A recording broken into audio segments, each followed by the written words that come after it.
Alors Nicolas, le 18e congrès du Parti communiste chinois va introniser Xi Jinping, le nouveau président chinois. Il va donc succéder en mars à Hu Jintao. Quelle est la Chine qu'il va trouver? La deuxième puissance économique du monde devant l'Amérique, le premier exportateur du monde devant l'Allemagne, ça fait pas tellement longtemps, mais c'est le cas aujourd'hui, un pays d'1,3 milliard d'habitants qui fait 17 fois la taille de la France. Alors il y a une urgence économique, c'est la croissance.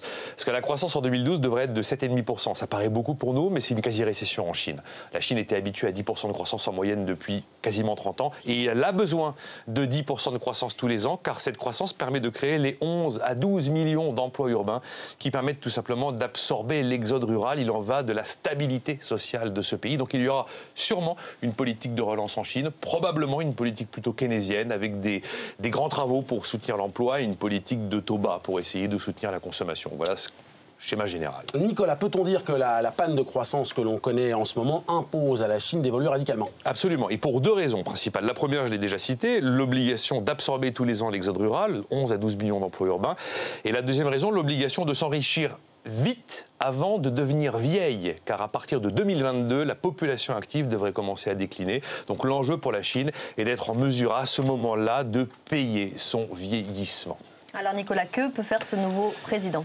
Écoutez, il y a deux hypothèses. Soit la croissance mondiale résiste et le modèle actuel extensif peut encore tenir, c'est-à-dire c'est un modèle de main-d'œuvre abondante et bon marché et largement exploité. C'est un modèle de gaspillage des facteurs de production, on utilise les matières premières sans compter, un modèle d'accumulation de l'épargne, un modèle exclusivement tiré par les exportations, modèle totalement mercantile. Ou alors, le commerce mondial plonge, ce qui n'est pas exclu, et où nous avons une explosion des revendications salariales, ce qui a déjà d'ailleurs commencé, auquel cas il faudra passer d'un modèle extensif à un modèle intensif. Ça voudra dire qu'il faudra augmenter les salaires en Chine, qu'il faudra fabriquer un modèle social, une politique sociale qui n'existe pas, et que les salariés devront être plus productifs, auquel cas le modèle serait tiré par la consommation. En fait, on voit que nous, en France, on cherche actuellement à sortir d'une politique de la demande 100% keynésienne, au moment où la Chine se demande si elle ne doit pas sortir d'une politique de l'offre à la limite de l'esclavagisme. Mais attention, car si la Chine décide d'avoir un modèle qui n'est plus tiré par les exportations, mais qui devient d'une certaine manière autonome, tirée par la consommation,